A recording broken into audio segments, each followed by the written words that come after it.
உள்ளபடியே அது அது அது மாற்றமே இல்லை. பிறகு அன்புமணி அவர்களையும் கூட்டணிக்குள் கொண்டு வந்து விட்டார்.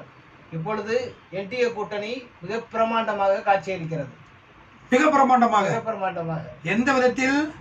அன்புமணி அவர்களும் அவங்க தினகரன் அவர்களும் வந்த உடனே என்டிஏ கூட்டணி அவ்வளவு பெரிய மிக பிரம்மாண்டமான கூட்டணியா காட்சி அளிக்குதுன்னு நினைக்கிறீங்களா நீங்க? பிரிந்து கிடந்த கட்சிகளை ஒன்று சேர்த்து இன்று திமுகவோட வலிமையாக கூட்டணிக்குள் கொண்டு வந்து அவர்கள் அடித்தளம் அமைத்து வைத்து விட்டார்.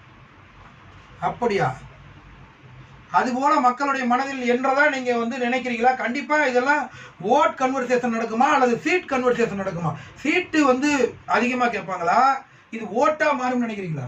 கண்டிப்பாக பிரதமர் நரேந்திர மோடி அவர்களின் செல்வாக்கை வைத்து தமிழ்நாட்டை என்டிஏ கூட்டணி கண்டிப்பாக ஆட்சியை பிடிக்கும். நிச்சயமாக நிச்சயமாக ஆட்சியை பிடிக்கிற